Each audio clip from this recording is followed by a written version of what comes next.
faisons des écoles islamiques où on nous sépare, ça peut être la... Moi je ne suis pas contre le principe, mais c'est la mentalité qui me gêne. La mentalité de on crée nos écoles pour nous protéger de... Non, fondamentalement dans l'école d'État, fondamentalement dans le système scolaire étatique, en disant mais il faut questionner nos programmes d'enseignement, il faut questionner ce qu'on dit sur la philosophie, il faut questionner ce qu'on dit sur l'histoire, il faut questionner ce qu'on dit sur la diversité scientifique. Arrêtez de penser que...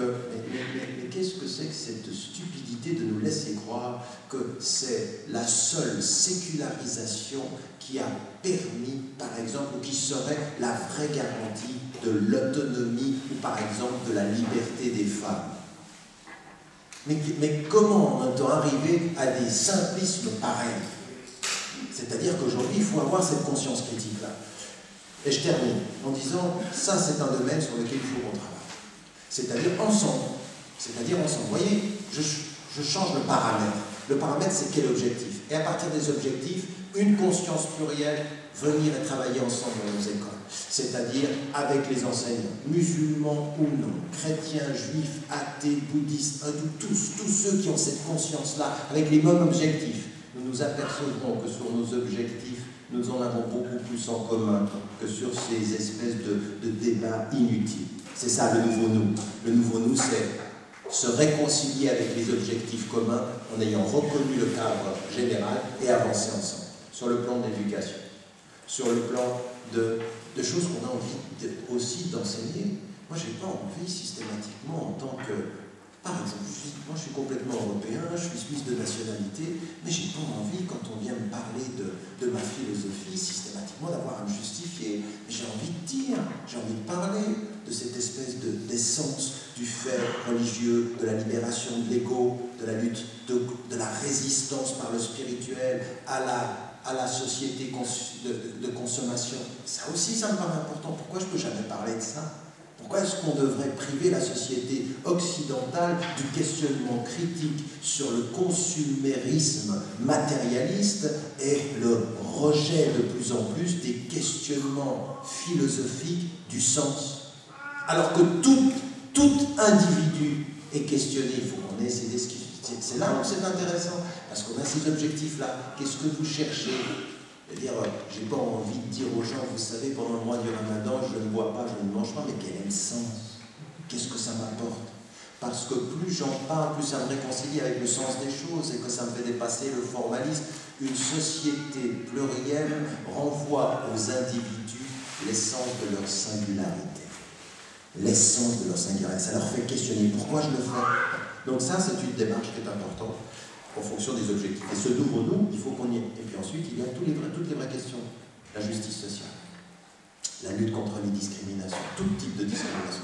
Moi, j'ai envie qu'on travaille ensemble sur le fait que les femmes puissent avoir accès au marché de l'emploi, que pour les mêmes compétences, elles aient le même salaire, et qu'on soit très au fait de l'objectivité de qu'est-ce que c'est que la liberté de conscience, c'est la liberté de décider pour moi-même ce que je suis, ce que j'ai envie d'être ou là où j'ai envie d'aller, mais que je ne puisse pas être discriminé. Et là, vous avez énormément de femmes qui ne sont pas musulmanes, qui ne sont pas religieuses, ou qui sont athées, et qui partagent ceci.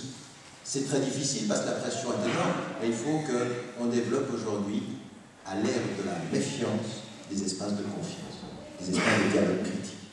C'est ce que moi j'appelle une révolution de confiance. Révolution au sens littéral, changer l'évolution en créant des espaces de confiance. Sur la question, les vraies questions sur la femme, pas cette espèce de mise en scène. Je veux dire, encore une fois, on n'est pas des naïfs, on a étudié la colonisation.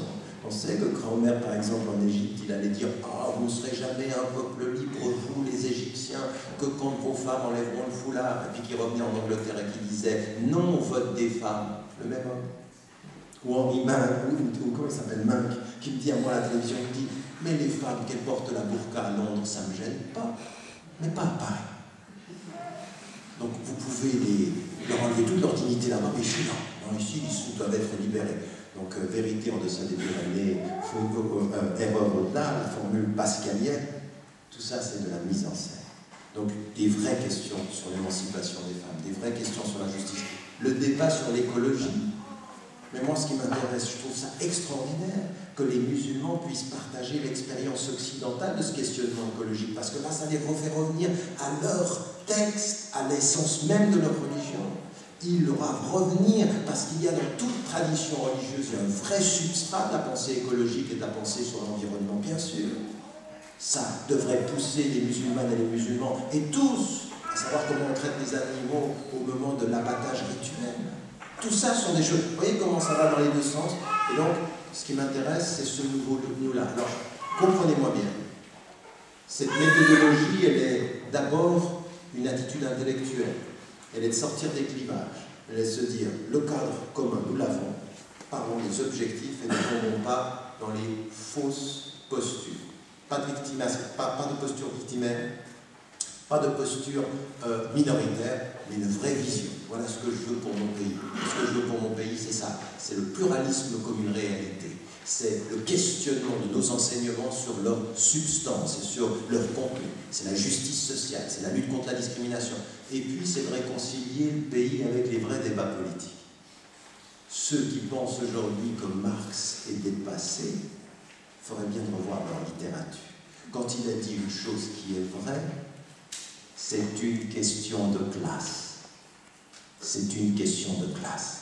Et c'est une question de pouvoir. C'est-à-dire qu'il y en a certains qui ont du pouvoir et qui tiennent la parole, et il y en a qui ont du pouvoir de l'argent et qui tiennent le médiatique. Et qu'aujourd'hui, la majorité des gens qui sont dans les banlieues, ce sont des gens sans pouvoir et sans porte-voix. Et quand il y en a 1, 2, 3 qui apparaissent, s'ils ne sont pas dans l'air du temps, il faut les diaboliser pour qu'on n'entende pas ce qu'ils disent. Et donc c'est une question de pouvoir. C'est une vraie question de pouvoir. Et donc de ce point de vue-là, il faut prendre de tous ces intellectuels qui nous ont appris à déconstruire les instruments de pouvoir, savoir ce que c'est. Vous savez, quand je vais aux États-Unis et puis que je vois un Africain-Américain dire aux nouveaux immigrés, parce qu'ils viennent avec l'idée, le rêve américain, ça marche, regardez, je suis venu d'Égypte, je suis venu de Syrie, je suis venu d'Arabie Saoudite et ça marche. Et puis l'Africain-Américain lui dit, qu'est-ce qui marche? Qu'est-ce qui marche? Qu'est-ce qui marche? T'es venu éduquer, t'es venu avec de l'argent.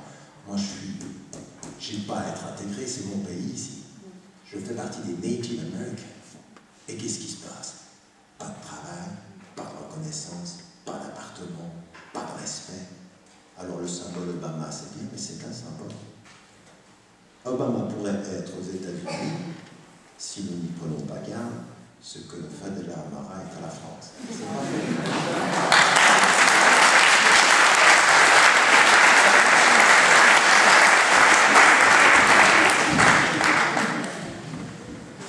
Merci Tarek. Avec un cheminement intellectuel et méthodologique, il a essayé de faire la construction d'une société plurielle future.